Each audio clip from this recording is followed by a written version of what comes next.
rýmovat. Já zapomněl. Co jsi to říkal? Říkal jsem, že mám zakletou dceru. A dál?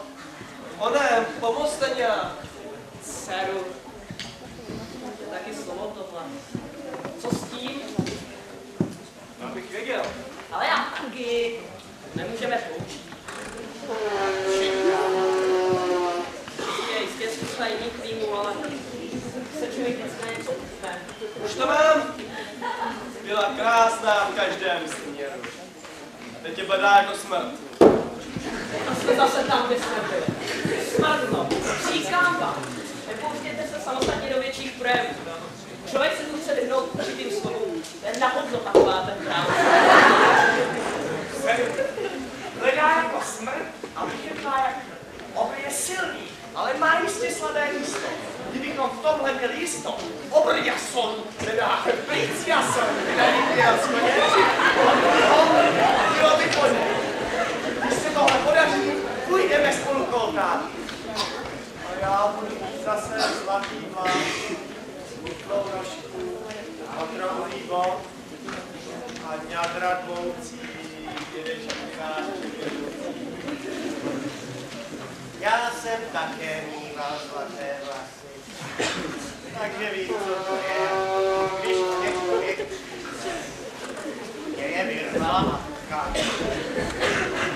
Teď už žádné nemá a je pokoje. Možná to vám ho nedá. S tím nepočítejte. Já ho znám. On tu byl, tady všude seděl. Nedá. Bez něho slavoučtí, jako malé dítě. Sláva, sláva, sláva. Dět nám radu dává. Jen kdybych mohl prokouknout, co tomu obrovi vyfouknout. Byl tu jeden a ten mu chtěl taky služit. A tak já mu povídám, zkus mu ho namydlit, on pak jde líp dolů. A tak on přišel do velíke a rozhrával s ním. A jak se takto velík kráká, tak loď zašla. Namydlí sunda, to bude prsten. No, to pěkně dokončit. Zrušením se vytme prsten. No takhle se podrážkou přimáš a bylo to mě. Chudáček. Plaváček. Byl to dobrý člověk, říkal. Zvlášť prstíka. On žere lidi, že se nestydí. Zloděj má lidi rád. Já soní, mám o tebe strach. A třikrát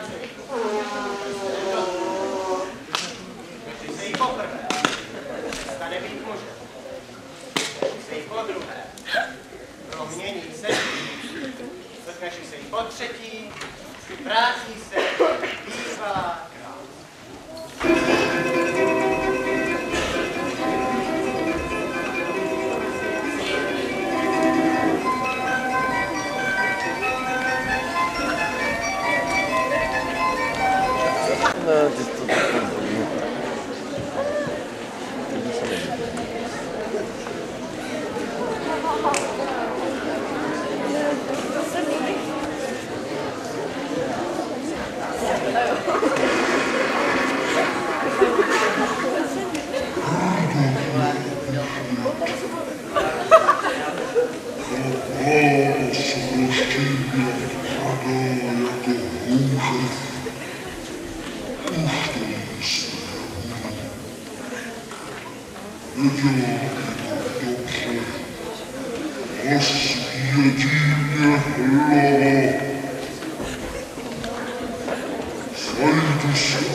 Sem ke mně.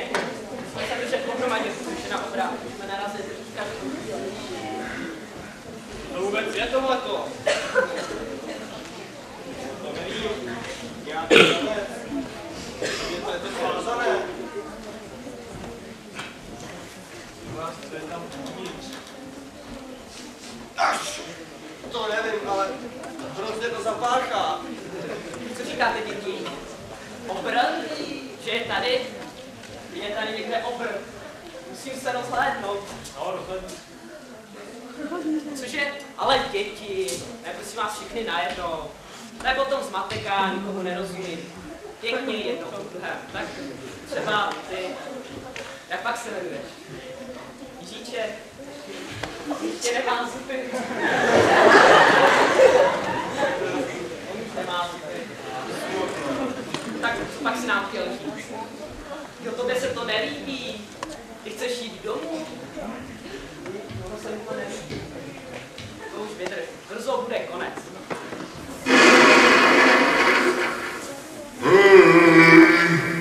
Ty tam dole! Pane Bože, obr! A hele, nevěsta! Tak ses to rozmyslela? Nic jsem si nerozmyslela. Tady je můj nastávající a bude se s tebou být. Ty stvůro, vlastně nestvůro. Ne, takže ta princezno. Třeba se s ním dá promluvit podobně. Přeřaďte se, bude oběd. Vidíte, se nás dokonce pohostí. Sůl. Nemá z vás někdo sůl? Mám tu celý sáček. Tak se vzájemně osoulte. Tak takovýhle oběd zamýšlíš. Ale to jsi přepočítal. Kryj se, srabe. Tatínku, nemohu se na to dívat. No, ani nemusíte, princezno. Tomu, kdo nesnese pohled na tento lichý boj, poslouží můj bystrý zrak. Tak, princ Jason, jak vidím, se obrovi směle postavil. Obr se naklání níž a níž a hledá princ Jasně v porostu. Princ se snaží obra vylákat a zatím večer kolegie jen tak očekává. Jak vidím, bude obtížné soupeře od sebe odlišit, protože mají oba bílé kabáty. Bílý kabáty. A teď se princ Jason zachytil oba prstů a už ho mydlí! Ale nejde to, přátelé, nejde to. Prsty samá pěna, ale prstem ne a ne dolů. A tak princ Jason zaútočil na obrovou citlivé místo. Na brňavku. Tak to byla naozaj pěkná akcia. Tak je to správné. To byl úder, přátelé. Ještě jeden. Tak se nám hodí. Tak se na obra musí. Ano. A teď obr umdlévá. A teď se dokonce obr kloní s hanbou. Ano, přátelé, s hanbou plazí z bojiště. A není to obr, je to prince.